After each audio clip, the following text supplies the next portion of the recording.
Dentre todos os manejos da ovinocultura, é muito provável que a esquila seja aquela que mais provoque memórias. Um saudosismo lúdico de um momento que se transformava num verdadeiro evento.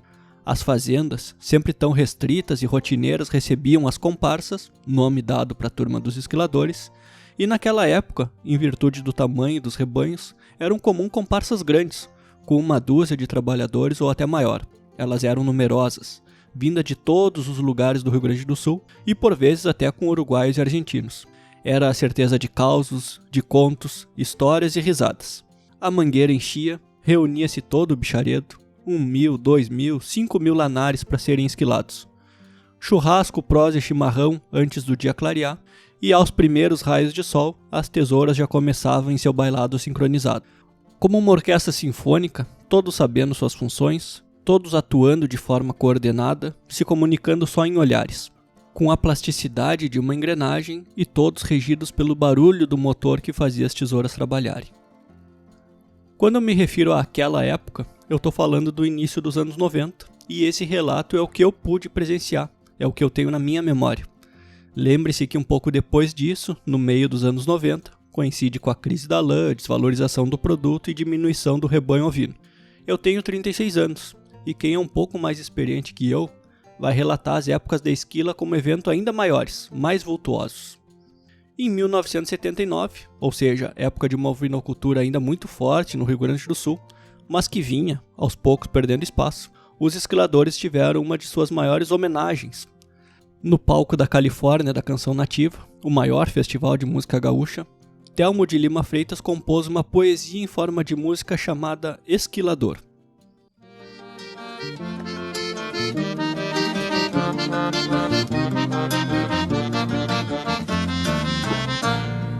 Quando é tempo de tosquia, já clareia o dia com outro sabor.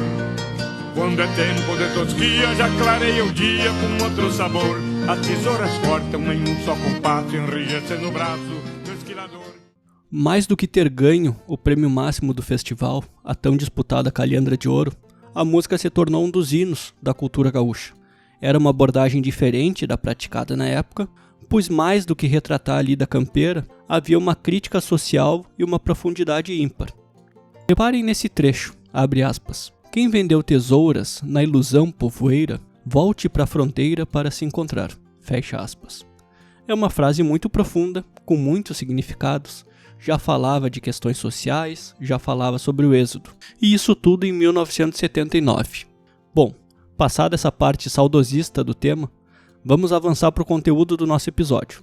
Se vocês estiverem lembrados, no episódio passado a gente falou sobre o mercado da lã, agora a gente precisa falar sobre a esquila, que é o processo que a gente pode chamar de colheita da lã.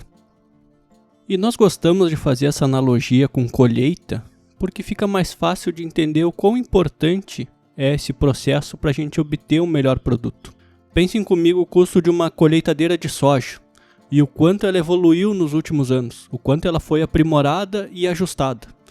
Tudo porque uma colheita feita de forma errada vai resultar em prejuízo quantitativo, ou seja, na quantidade de produto colhido, mas principalmente em prejuízo qualitativo, na qualidade desse produto. Isso vale para a soja, vale para outras tantas culturas e vale o mesmo para a lã. Precisamos entender que tem época certa de fazer, forma de ser feito, cuidados e ajustes que precisam ser tomados para que o nosso produto não tenha perda nem quantitativa e nem qualitativa.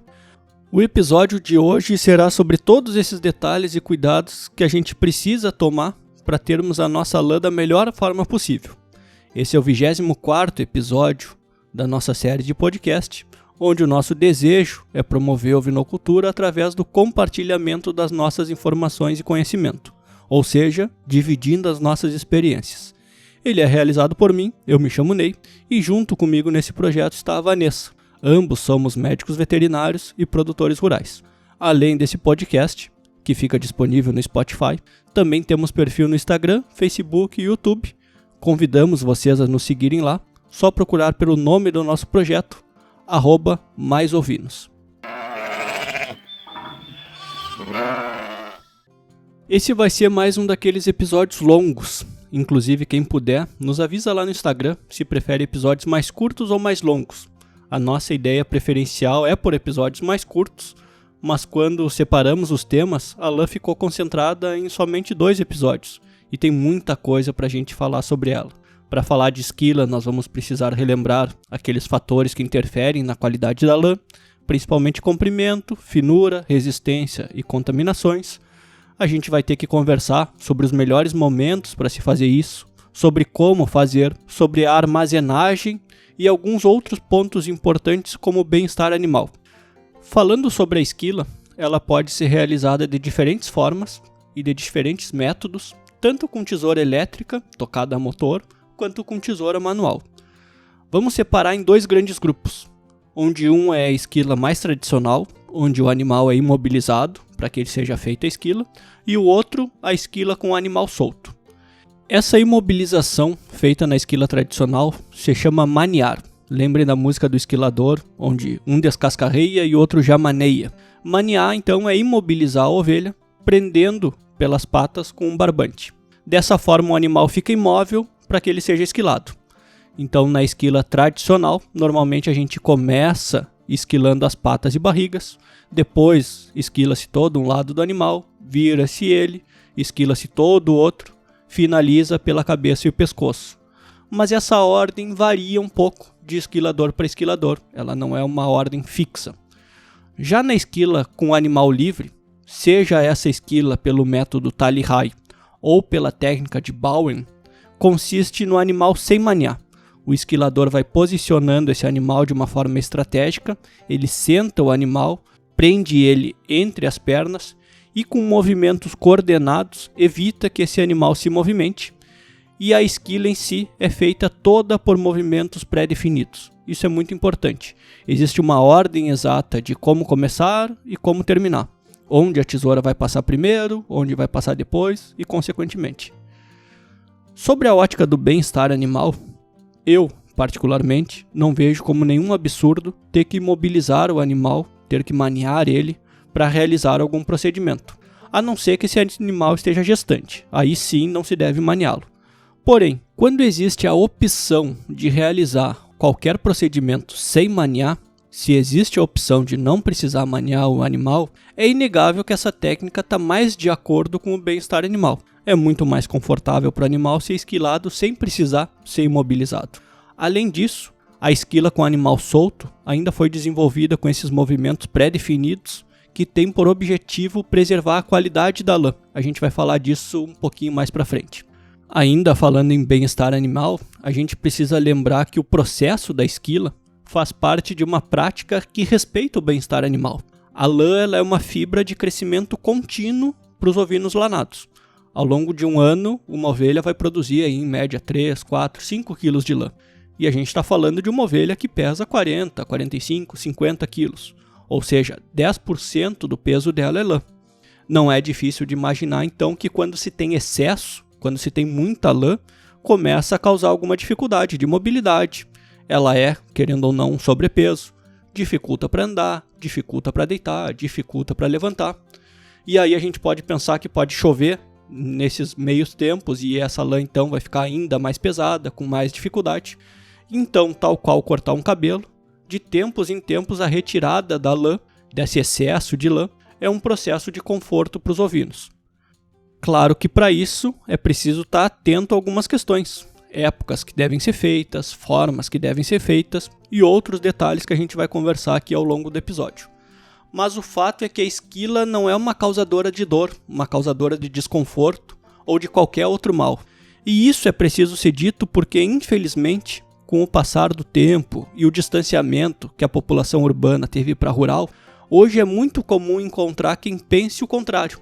Inclusive existe a errada associação de que a lã é obtida através do abate do animal. Coisas que são absurdas para quem conhece a ovinocultura, para quem é produtor, para quem conhece a lida campeira, mas que infelizmente a gente precisa refutar, porque no meio urbano isso acaba sendo disseminado.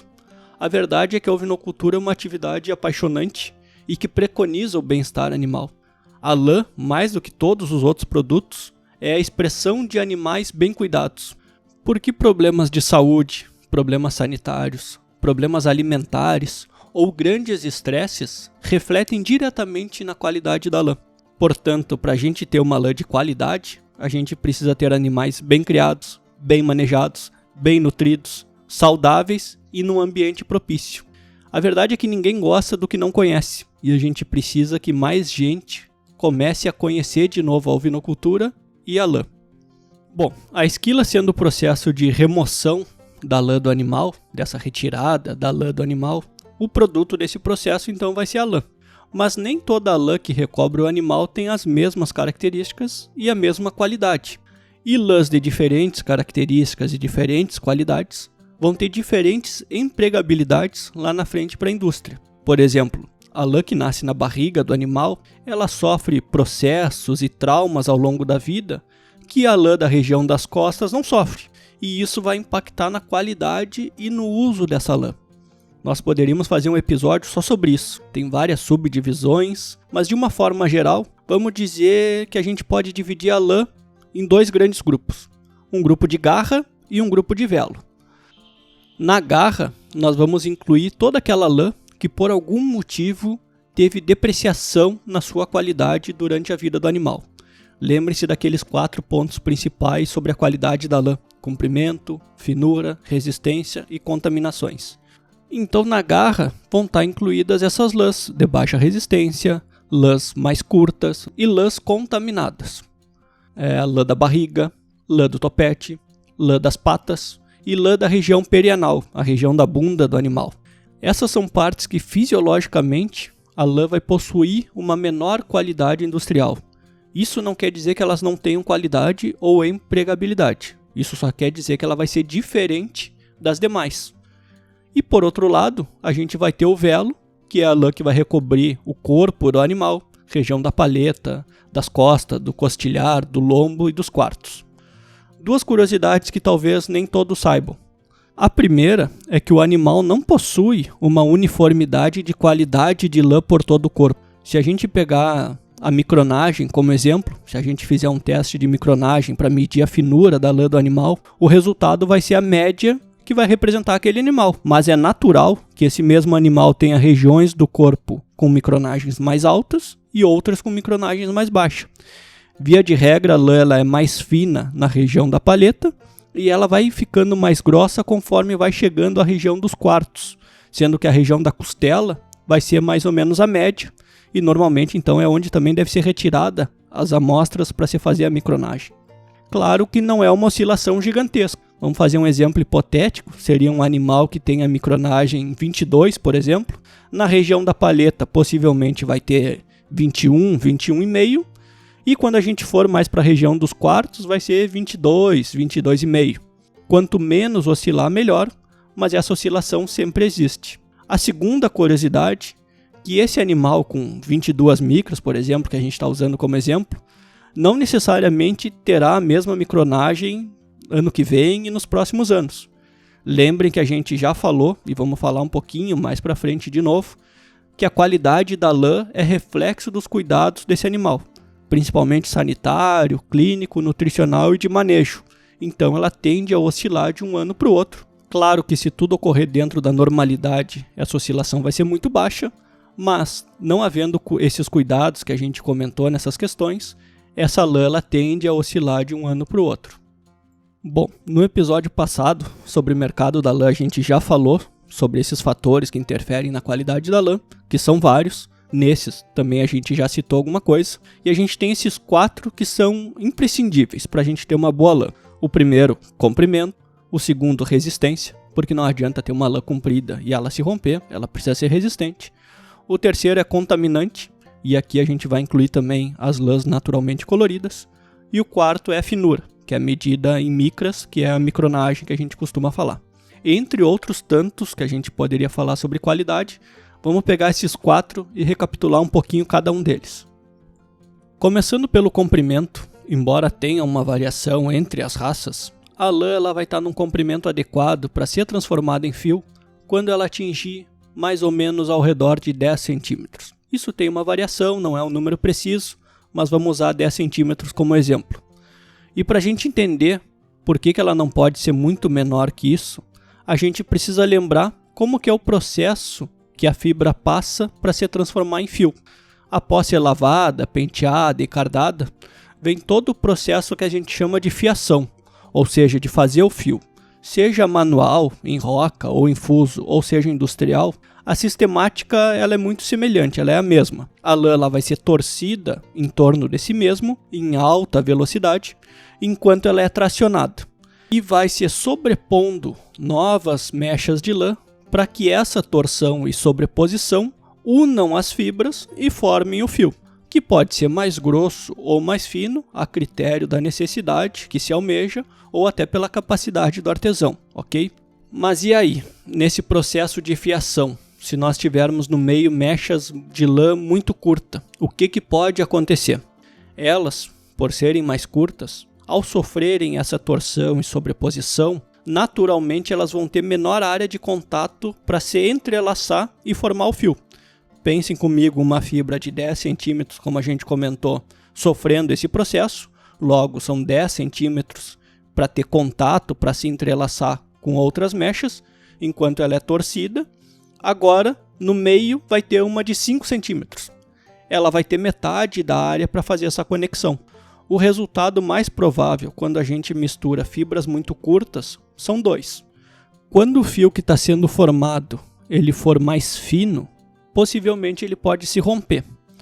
Caso o fio que está sendo formado seja mais grosso, a fibra vai se romper, seja na lavagem ou seja durante algum atrito, e vai formar aquelas famosas e indesejáveis bolinhas de lã.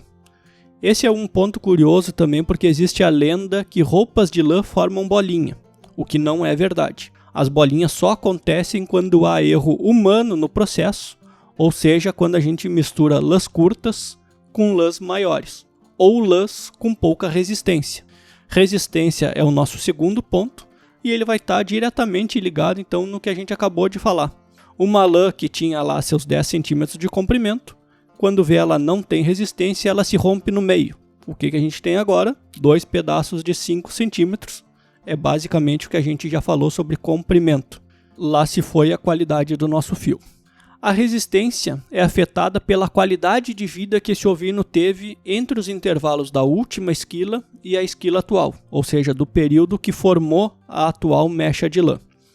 O terceiro ponto é contaminações e coloração. E aqui a gente está falando tanto de lãs manchadas por manejo, como o uso de algum remédio que possa vir a manchar a lã, como por exemplo aquele azul que a gente usa para matar bicheira, como contaminações vegetais, de campo com muito espinho, carrapicho ou flechilha, ou contaminações causadas por produtores que fazem marcas de tinta para identificar os seus animais, ou ainda contaminações fisiológicas, como é a região da lã que fica em contato com a urina e com o esterco, e por consequência elas vão ficando com uma coloração, vão ficando amareladas.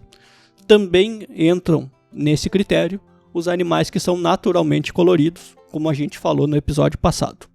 O quarto ponto é a finura da lã, essa mais difícil de se medir a olho nu, mas com experiência a gente pode fazer algumas medidas para evitar que lãs com micronagens distintas sejam colocadas juntas. Nós já havíamos falado sobre isso no episódio passado, mas o ponto agora é entendermos como que a esquila, que é essa colheita da lã, pode ser feita para que o nosso produto não perca em qualidade e nem em quantidade. Associando principalmente esses 4 pontos que a gente falou, vamos voltar neles agora pensando na esquila. O primeiro, se o comprimento de mecha é algo importante, a esquila então precisa ser feita sempre que esse comprimento for atingido. Parece meio óbvio, mas é preciso falar. E esse comprimento, ele tem muito pouco ou quase nada de forma de como a gente interferir nele. É mais esperar crescer, e que nem a gente falou, a lã é uma fibra de crescimento contínuo. Isso vai mais ou menos coincidir com o período ao redor de 1 ano. Então, anualmente, a cada 12 meses, deve ser feita a esquila. Às vezes a gente vai atrasar 1 mês, às vezes a gente vai adiantar 1 mês, mas sempre ao redor de 1 ano a gente vai ter o comprimento de mecha ideal, não podendo esquilar muito antes disso, pois aí a gente vai ter uma mecha muito curta, e nem muito depois disso, pela questão do conforto dos animais. Só que tem uma coisa que a gente pode fazer na esquila para ajudar no comprimento, e que é um erro muito comum, que a gente vê com muita frequência, que é o que a gente chama de retosa. A tosa é a esquila propriamente dita, e a retosa é como a gente chama quando o esquilador passa a máquina, passa a tesoura, no mesmo lugar mais de uma vez. Vou tentar explicar. O esquilador ele passou a máquina cortando a lã, mas ele entende que por algum motivo ele não passou tão rente, que ainda ficou algum resquício, ou às vezes até por um hábito, e aí ele passa de novo a máquina no mesmo lugar. Pronto, isso é retosa. E o porquê dela ser tão prejudicial? Primeiro que o esquilador acabou cortando a lã um ponto acima do que ele poderia, diminuindo então o comprimento. Mas isso, honestamente, nem é o grande problema. Em vez da gente ter essa lã de 10 centímetros, que nem a gente falou hipoteticamente, a gente vai ter uma lã com 9, com 8. Ok, sem problema, isso passa. O maior problema vai estar nessa repassada para tirar esse meio centímetro, 1 centímetro, 1,5 centímetro que ficou de lã na ovelha. Isso porque essa lã da retosa, que vai ter esse comprimento mínimo, essa sim tem zero utilidade para a indústria. Ela vai acabar se misturando com a lã comprida, porque ela vai cair junto no velo, e lá na frente ela vai causar um baita transtorno para a indústria. Nesse caso ela é tão pequena que ela nem chega a ser diferente de comprimento. Ela é mais considerada uma contaminação.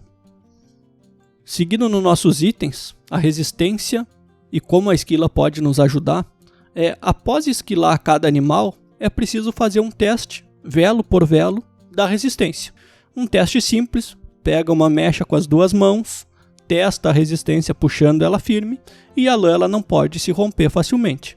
Caso rompa, essa lã deve ser colocada separadamente. Ela não pode se misturar com as lãs compridas porque ela vai ter um outro destino comercial. O terceiro item é a contaminação. E aqui é o mais amplo da gente conversar e disparado mais problemático. Contaminação é tudo aquilo que não é velo e que por algum motivo pode ser colocado junto com o velo, seja por engano, por erro ou até por má fé.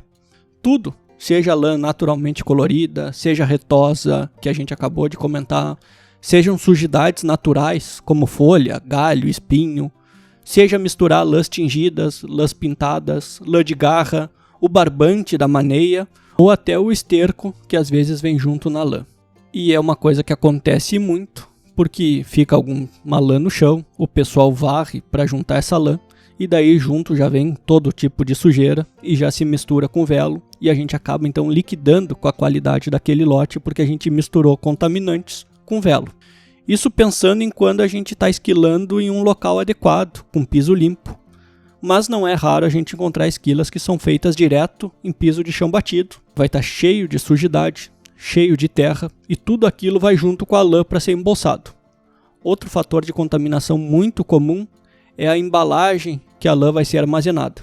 Usualmente a gente usa bolsas de juta. Juta é uma fibra vegetal, só que o tecido formado por essa juta, que forma essa bolsa, ele tem um grande defeito de soltar pequenos pedaços.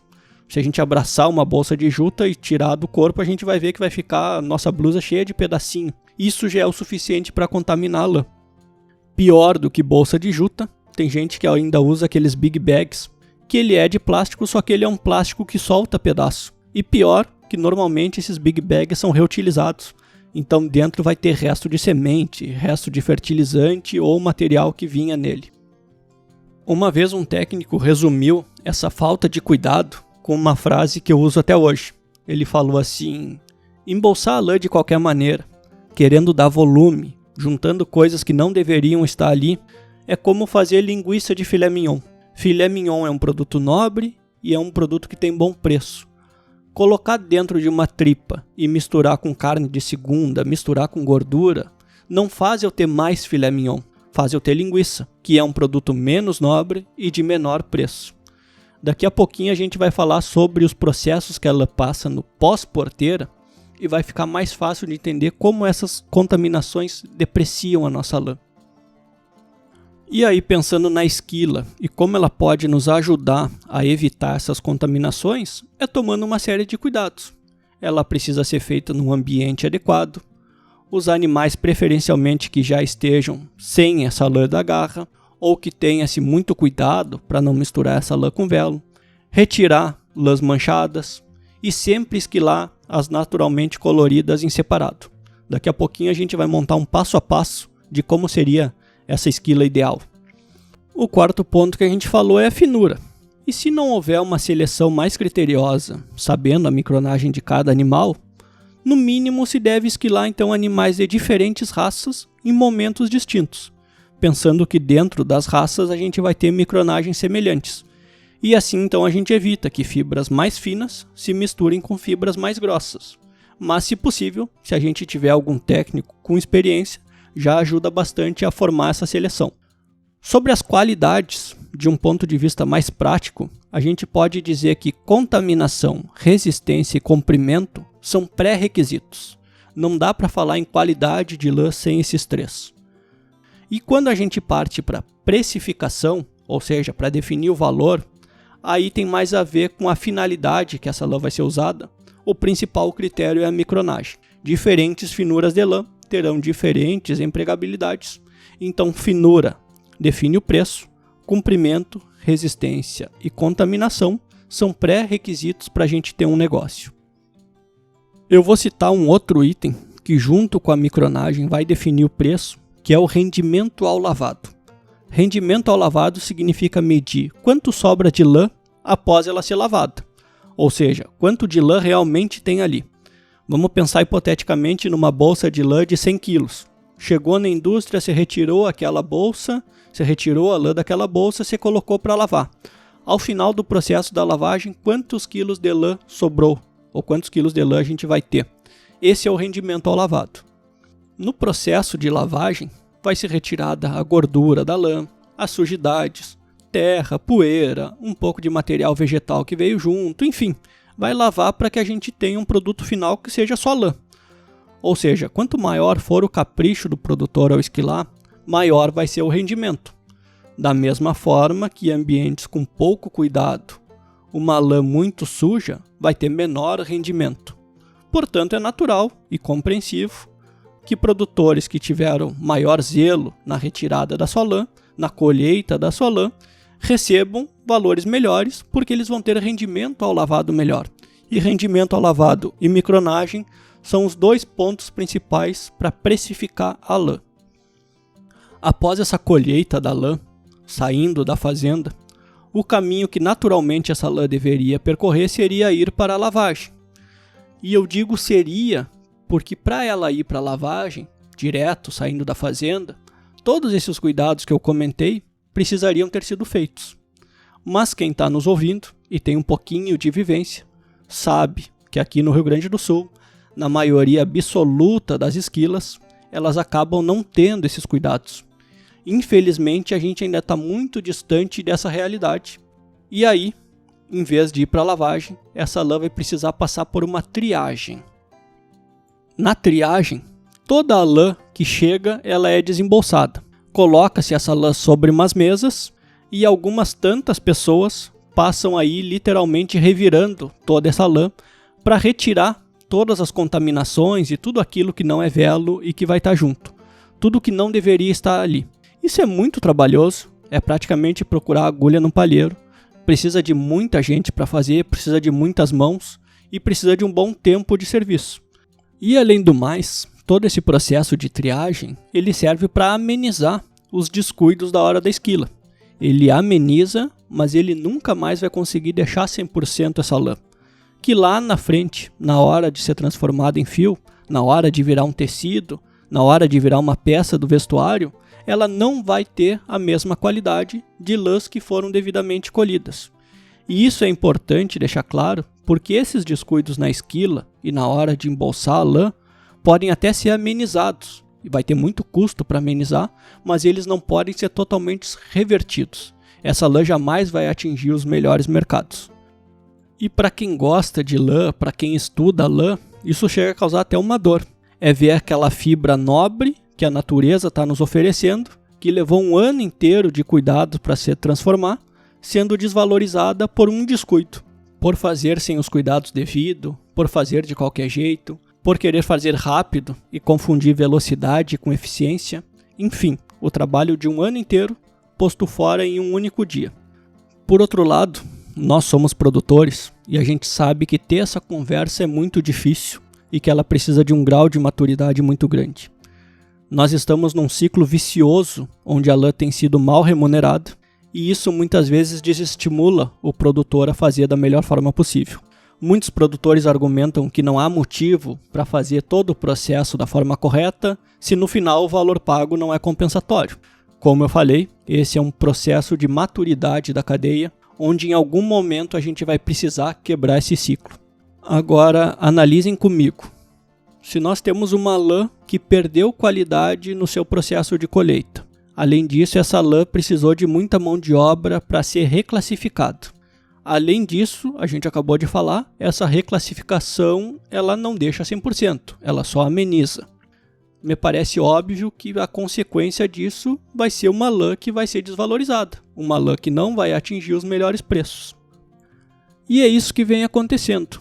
A indústria paga menos para o produtor, porque sabe que ele não está tomando os devidos cuidados, que a indústria vai ter que refazer o trabalho. E os produtores, por sua vez, ficam desestimulados com os baixos preços e seguem descuidando da sua colheita. Vamos combinar que essa relação entre indústria e produtor não é difícil só aqui no Rio Grande do Sul e não é difícil só na questão da lã. Na verdade, é assim no mundo inteiro.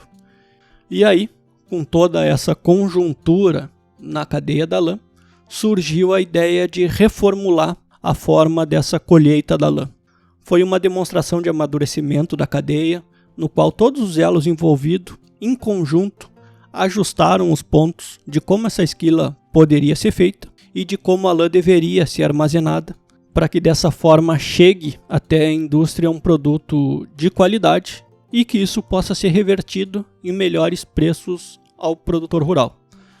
Para isso foram criados, então, ao redor do mundo, programas de certificações de lã. Todos os principais países do mundo em termos de lã acabaram adotando essa estratégia. Essas certificações elas começaram antes da crise da lã, lá nos anos 90, que a gente comentou, mas foi na crise que esses programas se tornaram ainda mais necessários e acabaram ganhando dimensão. Na crise da lã dos anos 90, nós temos uma ruptura do comércio da lã que muitos ainda não se atentaram até hoje. A lã, que antes era uma commodity, ou seja, um produto amplamente usado no mundo inteiro, com alta liquidez, com alta procura, ela perde essas características, outras fibras substituem ela, e ela passa a ser um produto de nicho. E não vamos entrar no mérito se isso é bom ou ruim, mas o importante é a gente entender que produtos de nicho precisam ter características diferentes de produtos commodities. A crise acentuou a necessidade de reorganizar a cadeia e ganharam força então esses programas de certificação. Falando em América Latina, vamos falar da Argentina e do Uruguai. Na Argentina foi criado o Programa para Melhoramento da Qualidade da Lã, chamado ProLana. Ele foi criado em 1994, um programa que vai estar completando daqui a pouco 30 anos. Ele foi desenvolvido por organizações públicas e privadas e foi implementado através de uma resolução da Secretaria da Agricultura Argentina e acabou definindo então como os produtores, esquiladores e as empresas iriam trabalhar a questão da lã. Já no Uruguai existe o SUL. SUL é a abreviatura de Secretaria Uruguaia da Lã, SUL. E também na década de 90, também em virtude da lã, o SUL desenvolveu o que eles chamaram de Base para a Produção Ovina Mais Competitiva. Isso tanto para carne quanto para lã. Na carne, eles tiveram o projeto Cordeiro Pesado, e para a lã foi desenvolvido processos de melhoria da esquila e do acondicionamento através de grifas, que são classificações. As conquistas dos projetos foram obter então produtos com melhor qualidade para acessar novos mercados e aumentar o valor que os produtores de ovinos recebiam. Notem que tanto na Argentina quanto no Uruguai ocorreu a participação governamental de forma direta. As secretarias de agricultura foram peças fundamentais para a implementação dessas certificações. Porém, em ambos os casos, elas também foram mobilizadas e com participação ativa dos produtores rurais interessados. É difícil fazer um comparativo direto porque o Brasil é um país de tamanho continental e quando a gente fala de lã, a gente está falando basicamente do Rio Grande do Sul. Talvez o governo do estado gaúcho pudesse ter feito algo similar, mas certamente também faltou a cobrança e a participação mais ativa dos nossos produtores.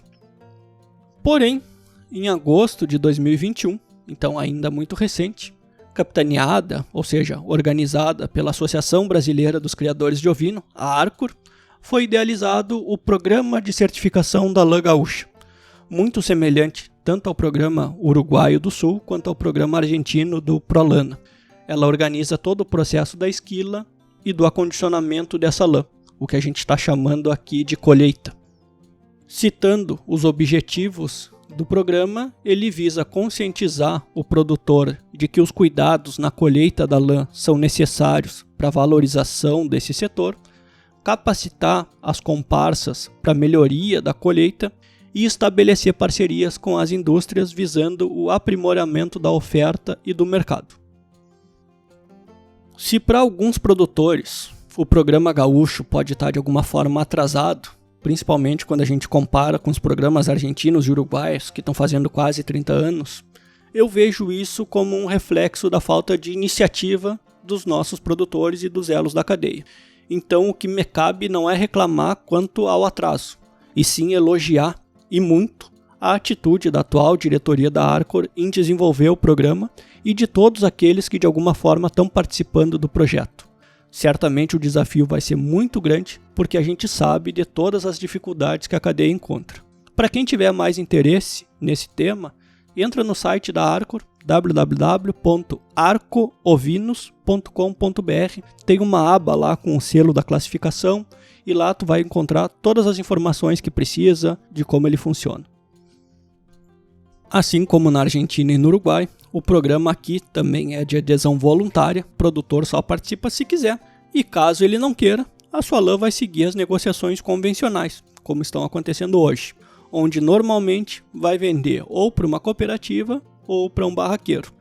Lembram da figura do barraqueiro que a gente comentou no episódio passado, que surgiu ao redor dos anos 30, era alguém que comprava a lã dos produtores para estocar e depois revender em grandes volumes, tendo assim maior condição de barganhar preço. As cooperativas surgem um pouquinho depois, nos anos 40, fazem um trabalho muito semelhante, mas num sistema de cooperativismo. A gente chegou a ter dezenas de cooperativas, hoje restam 3. E com essa nova reorganização do mundo através das classificações, a indústria mundial passou toda a trabalhar predominantemente dessa forma. Mas como nós acabamos de falar, a gente sabe que aqui no Rio Grande do Sul, os produtores gaúchos ainda não aderiram a essa nova forma de se fazer a colheita da lã. Em domínio absoluto, a gente ainda tem uma esquila tradicional, que não tem os devidos cuidados, nem na esquila e nem no armazenamento. A gente ainda está um pouco precário nessas duas áreas. E então, portanto, coube a essa figura do barraqueiro ser um intermediário, mas não apenas para volume, como era no passado, mas também ser ele um reclassificador dessas lãs adquiridas. E claro que isso vai dar o seu trabalho, o barraqueiro vai ter esse trabalho, e consequentemente vai gerar um lucro que também vai ficar para o barraqueiro.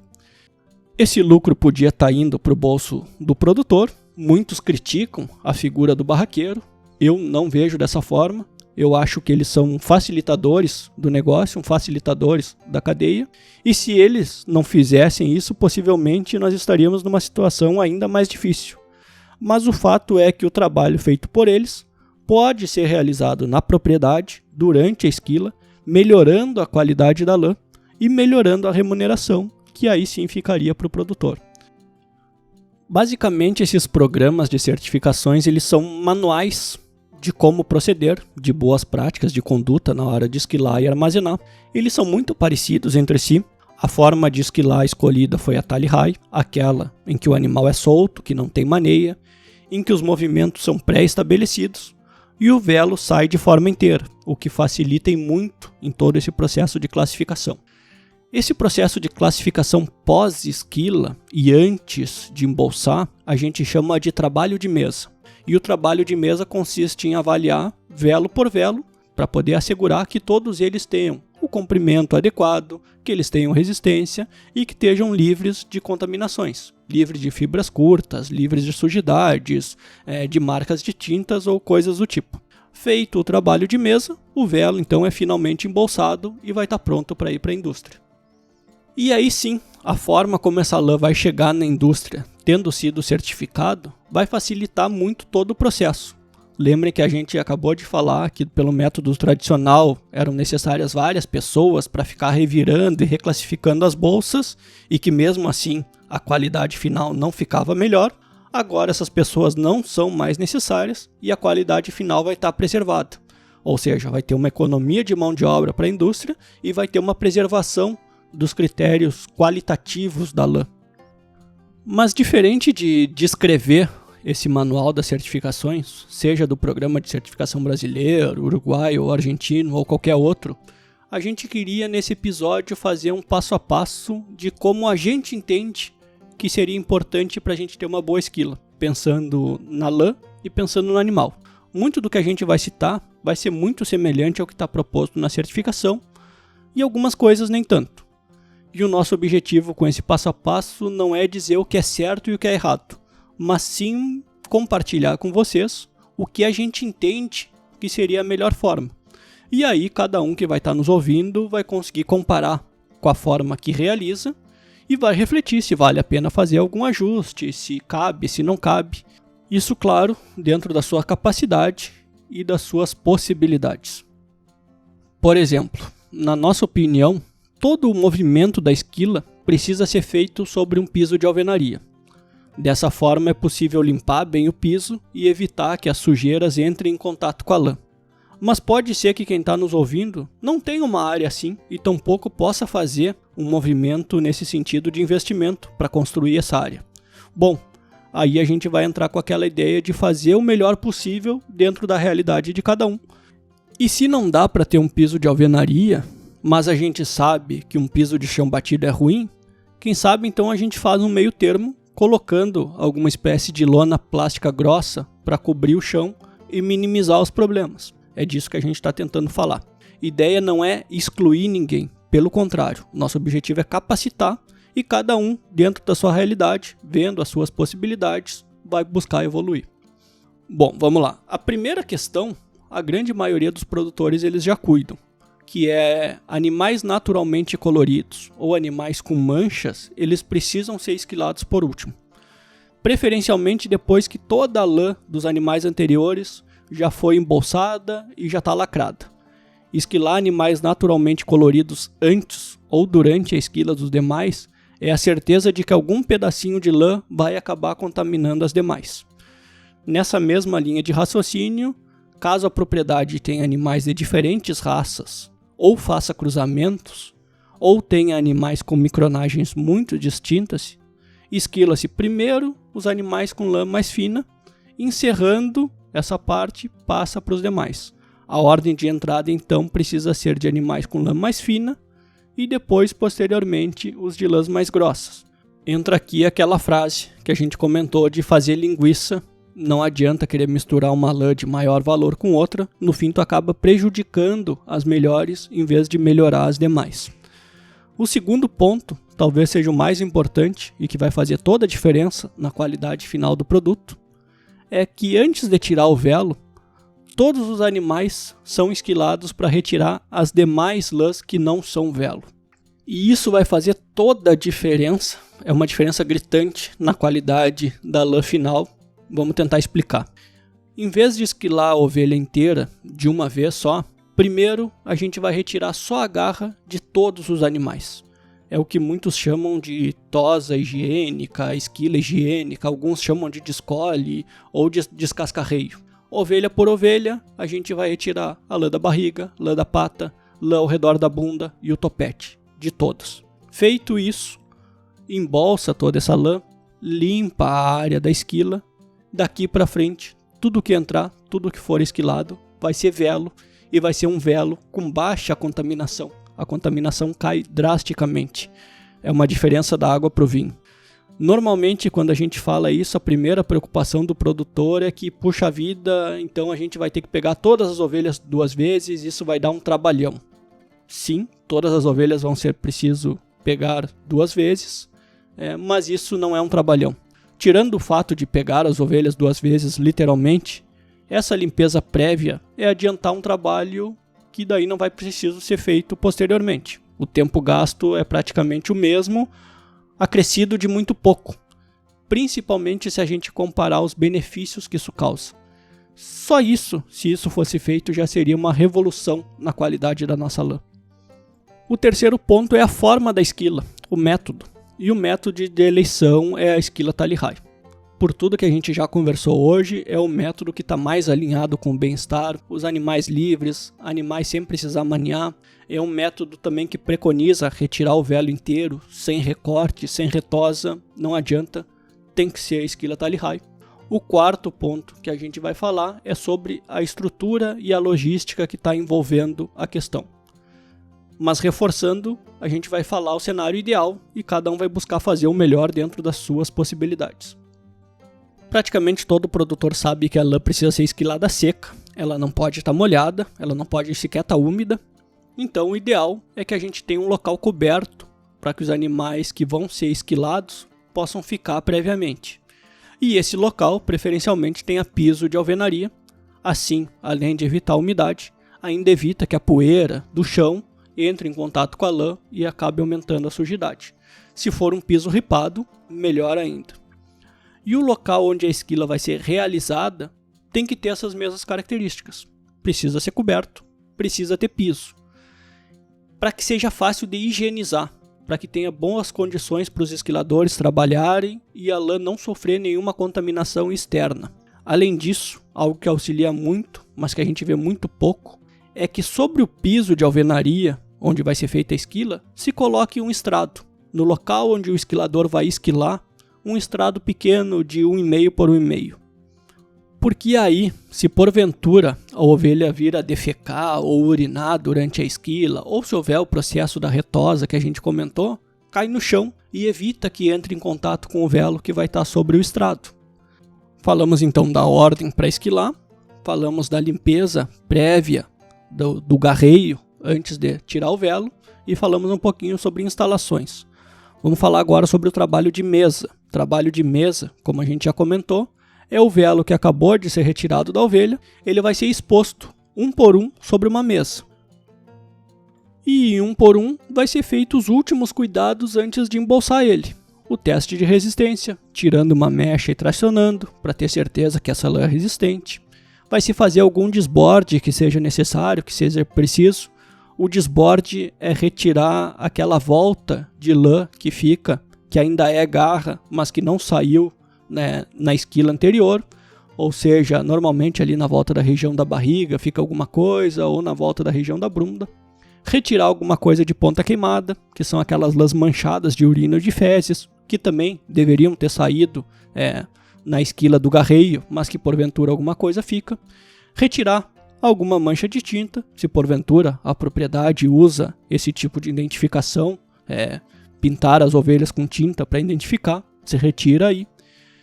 E aqui dá para abrir um parênteses para falar sobre marca de tinta, né? Porque se a propriedade tem por hábito fazer marca de tinta para identificar os animais ou qualquer coisa nesse sentido, nossa sugestão é que faça essas marcas no topete.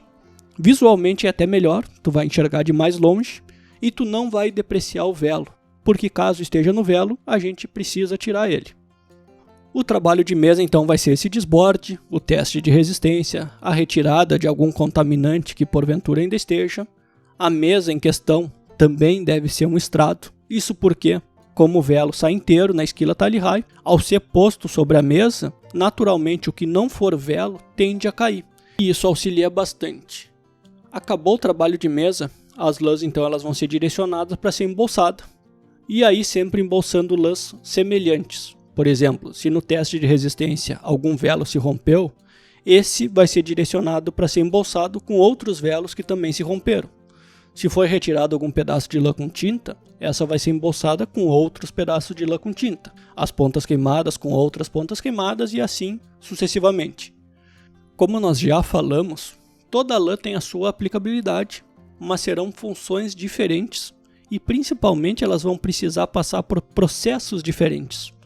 Uma lã que está com tinta, ela vai precisar passar por um processo de lavagem diferente de uma lã que está sem tinta. O processo de lavagem de uma lã com tinta vai ser um processo muito mais longo, que vai necessitar de mais produtos, de mais tempo e que por consequência vai ter maior gasto. Agora, se a gente não fizer essa separação, que nem a gente está comentando desde o começo, essa classificação, vamos pensar que essa lã com tinta vai ser lavada junto com uma lã sem tinta. Como que vocês acham que vai ficar o produto final? Tem duas possibilidades. Ou vai ser feita a lavagem mais simples, que seria para a lã sem tinta, e essa lã com tinta ela vai continuar então contaminada, a gente vai ter um produto final de pior qualidade. Ou a gente vai precisar lavar toda a lã, inclusive a que não tem tinta, pelos mesmos processos daquele poucos pedaços que tem tinta, fazendo uma lavagem mais cara, com mais gasto, precisando de mais água, de mais energia, de mais produto. Ou seja, a gente vai encarecer toda essa etapa. Além disso, a gente tende a não ter um produto final da melhor qualidade. Eu acho que mais ou menos ficou fácil de entender então a importância da classificação, de classificar a nossa lã e de embolsar ela da melhor forma possível e de forma separada, cada qual com o seu semelhante, não misturando lãs contaminadas com lãs sem contaminação, além da importância da gente ter um ambiente propício para poder esquilar. A gente também falou um pouco sobre as bolsas para embolsar essa lã, e as bolsas que a gente vai usar para armazenar elas são bolsas de polietileno. Polietileno é um plástico liso e que, portanto, então ele não solta pedaços, ou seja, ele não corre nenhum risco de contaminar a nossa lã. E aí então a gente vai ter a nossa lã livre de contaminantes, separadinha, cada qual com o seu devido, e ela vai estar devidamente armazenada. Para quem já for vender logo após da esquila, é só carregar. Mas para quem, por algum motivo, não for vender de prontidão, for manter essas bolsas na propriedade, a conservação delas é muito simples. Ambiente coberto, para que não tenha risco então de pegar umidade. Não se deve deixar essas bolsas encostando nem no chão e nem na parede. E para isso é só colocar uma madeira, uns caibros, nada demais. Mas em contato com a parede e o piso corre o risco que ela atraia a umidade, principalmente dos dias mais chuvosos ou úmidos. Pronto, tendo esses cuidados, a nossa lã então ela vai estar devidamente armazenada, protegida e conservada. Depois de cada bolsa devidamente fechada e identificada, se retira com um calador uma amostra de cada bolsa que vai ser identificada, e essa amostra que vai sair da bolsa então vai ser feita a micronagem e o rendimento ao lavado, e com esse resultado o produtor então vai ter um laudo do que exatamente ele está vendendo, e aí ele vai poder acessar os melhores mercados possíveis para o seu produto. Eu sei que isso é muito diferente da esmagadora maioria do que a gente tem feito ultimamente, falando aqui em Rio Grande do Sul. Mas essa é a forma da colheita da lã que deu resultado ao redor do mundo. A gente precisa o quanto antes romper as nossas barreiras que nos impedem de evoluir e quebrar alguns paradigmas, né? Isso faz parte de um amadurecimento da cadeia. O programa da Arcor já é uma sinalização nesse sentido. Já temos hoje alguns produtores trabalhando e cuidando diferente da sua lã, e eu tenho uma expectativa muito grande que em breve esse número de produtores aumente.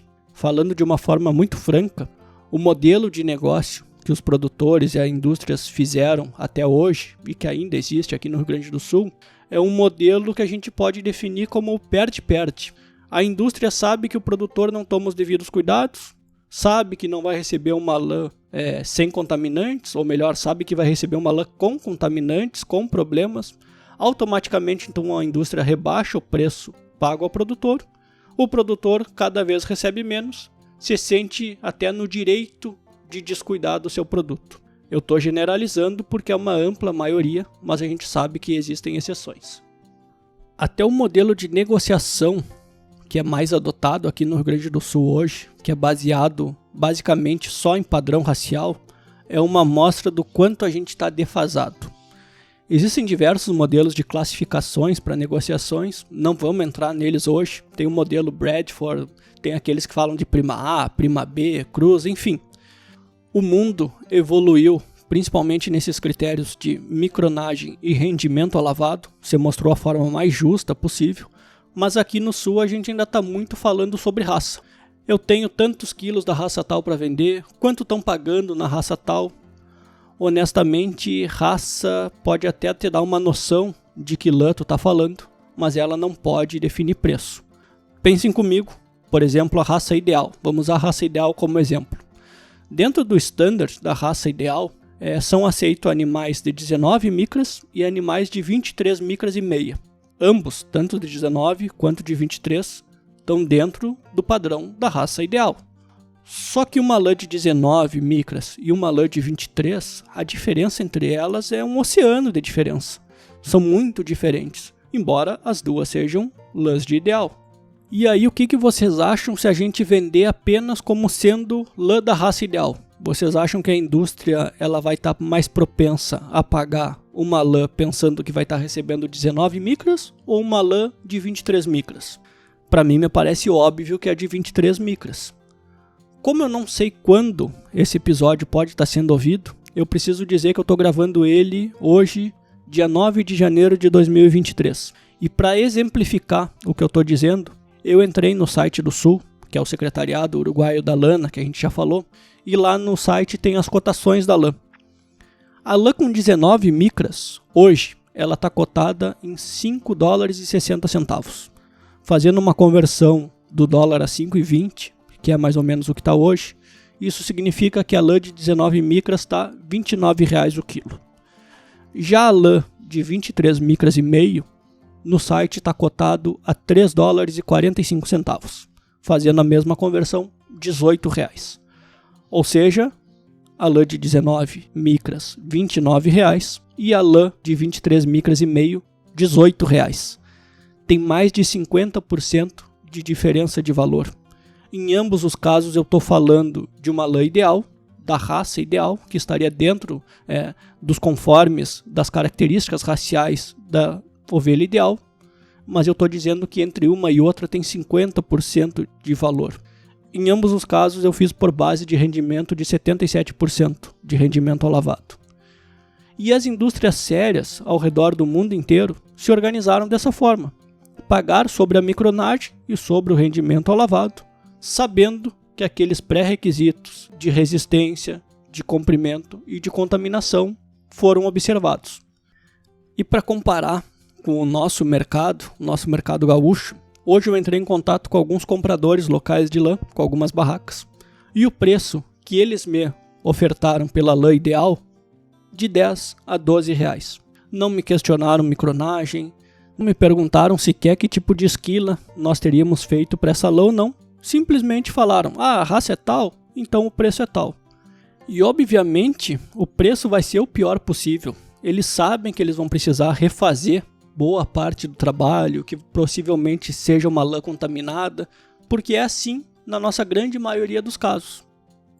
Notem, observem que a gente saiu de um mercado organizado, que nem o mercado uruguaio, onde existe uma cotação que está ali disponível para todos os produtores verem, de uma lã que foi valorizada de 29 a 18 reais, dependendo de que tipo de lã ela é, para vir aqui para o Brasil, onde foi ofertado a 10 reais. A lã que na ovelha é a mesma, mas que no processo da colheita e do beneficiamento a gente está pecando.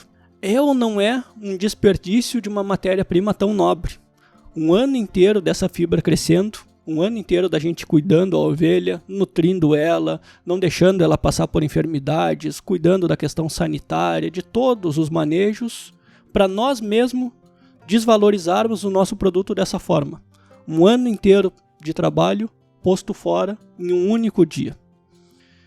Encerrando o nosso episódio, vamos falar sobre a época de se esquilar.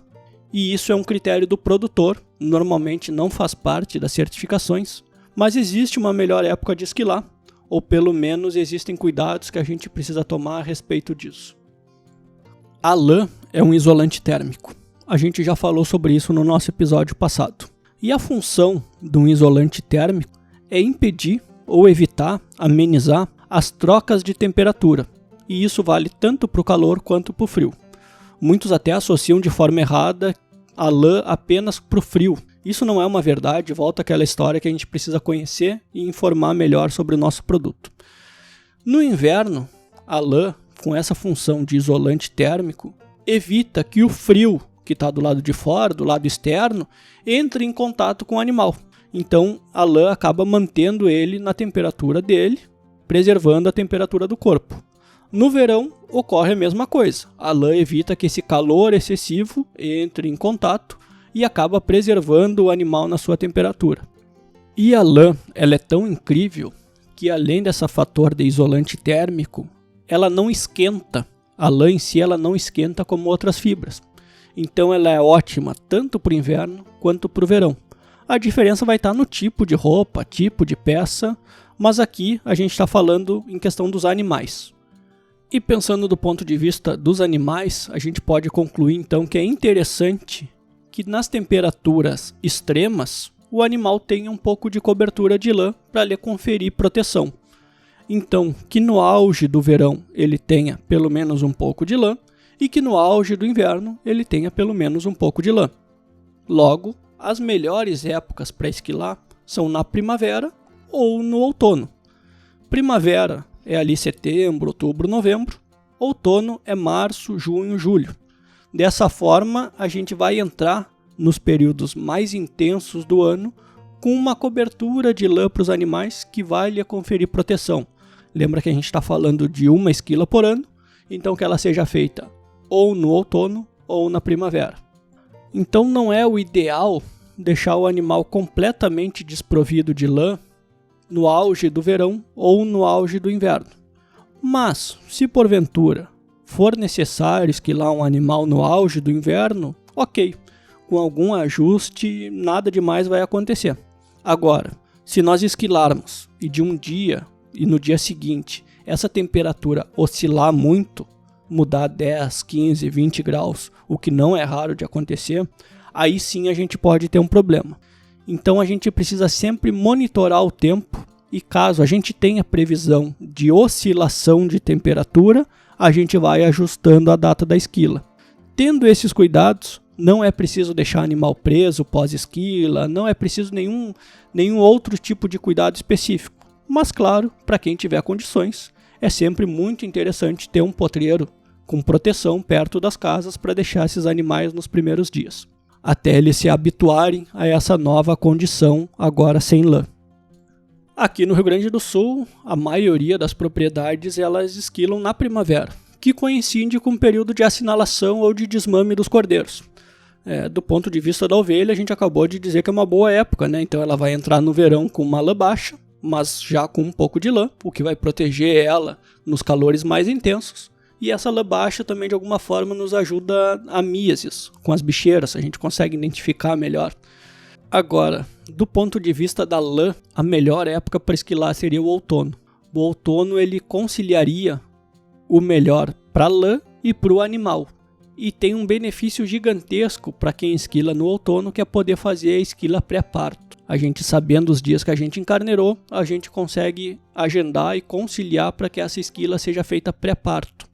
E aí, novamente, a esquila Tally High é a indicada, o animal sem maniar e não vai ter problema nenhum para o feto, pelo contrário, tem ganhos.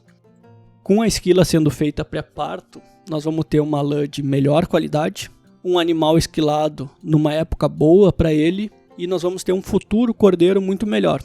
A questão da esquila pré-parto, a gente vai ter um episódio só para falar sobre ela, mas mais voltado para o cordeiro e para a sobrevivência neonatal. Para quem não entendeu o porquê de uma lã melhor quando a gente esquila antes do parto, em vez de depois do parto, é aquilo que a gente comentou lá no começo do episódio sobre a lã ser um raio-x da saúde do animal, principalmente nas questões sanitárias, nutricionais e de grandes estresses. A prenhez e a aparição vão afetar principalmente esses dois últimos pontos, nutrição e estresse. E afeta de uma forma natural, afeta de uma forma fisiológica, embora a gente tenha como amenizar, mas afeta. A nutrição, porque no terço final, principalmente próximo nos últimos dias, a ovelha naturalmente diminui o volume de alimento que ela come. Isso porque fisiologicamente o crescimento fetal está tão grande, o feto ocupa uma parte tão grande dentro do abdômen que acaba comprimindo as vísceras, comprime o estômago, não cabe fisicamente tanta comida quanto cabia. Além disso, nesse final de prenhez, as reservas energéticas elas vão ser direcionadas tanto para a produção do colostro quanto para a lactação. E a gente já viu que isso demanda muita energia. Enfim, a lã ela vai lá para trás na lista de exigência e isso, em muitos casos, afeta a qualidade da fibra. Falando grosseiramente, ela dá uma estrangulada. E, dependendo da proporção, vai proporcionar ou vai facilitar para que a gente tenha problema de resistência Além disso, o parto por si só é um processo estressante naturalmente. Aumenta cortisol, que é o hormônio do estresse, e precisa aumentar, porque é a forma como o feto sinaliza que ele está pronto para nascer, é a forma como começa a desencadear todas as etapas da aparição. Enfim, soma-se essas duas questões, lã esquilada pré-parto tende a ter uma qualidade muito superior à lã esquilada pós-parto. Para terminar o nosso episódio, vamos terminar ele meio saudosista, que nem a gente começou. Vamos contar uma historinha rápida para exemplificar essa questão da lã pré-parto e pós-parto. Antigamente, na época que a lã era muito valorizada e ainda sequer existia mercado para carne, ou seja, os rebanhos eles eram praticamente só para lã, muitos produtores sequer colocavam todas as suas matrizes para encarneirar, porque sabiam que matrizes que não pegassem prenhez acabavam tendo uma melhor lã, ou seja, eles preferiam matrizes vazias. E nessa mesma lógica das matrizes vazias surgiu a figura do capão. Capão é um macho adulto castrado, ou seja, um animal que já está de tamanho adulto e que não tem função nenhuma a não ser produzir lã. Por consequência, a lã do capão ela tende a ser melhor que a lã da ovelha, né? E era muito comum a gente ter fazendas com vastos rebanhos de capões. Infelizmente, até hoje, a gente vê esse hábito de produtores que mantêm seus capões. E eu digo infelizmente porque hoje a gente já tem alternativas de substituir esses animais por outros mais produtivos, como por exemplo as matrizes, e sem causar nenhum prejuízo para a lã. Pelo contrário, tendo boas lãs, é só ajustar a época da esquila para ser a mais adequada. Bom, grande parte do que a gente conversou hoje a gente sabe que está distante ainda da realidade do nosso produtor gaúcho e da nossa indústria laneira. Está distante até do consumidor final, que já não sabe mais ao certo o que é lã. Mas realmente a gente acredita que em breve a gente vai ter evoluído muito nesse aspecto, reforçando que a gente precisa quebrar esse ciclo vicioso da lã, e essa mudança tem que partir de alguém, e eu acredito que precisa partir dos produtores rurais. E é importante que a gente faça isso o mais rápido possível e da forma mais organizada possível, porque realmente a gente está há alguns anos atrasado. Hoje a certificação da esquila já não é mais um diferencial, ela é uma questão básica, e o mundo inteiro tem avançado para outras certificações que sequer chegaram no Brasil, e a gente vai precisar, em breve, começar a falar sobre elas também. Certificações de origem, certificações de rastreabilidade, de bem-estar animal, de boas práticas, de manejo, de preservação ambiental. Nós nos encontramos em breve. No nosso próximo episódio a gente deixa a lã um pouquinho de lado e a gente vai falar sobre condenações de carcaça nos frigoríficos e necrópsia. O que essas duas questões têm em comum e o tanto que elas podem nos ajudar para a gente conhecer melhor o nosso rebanho. Eu espero que vocês tenham gostado, não deixem de entrar em contato conosco e a gente segue por mais ovinos.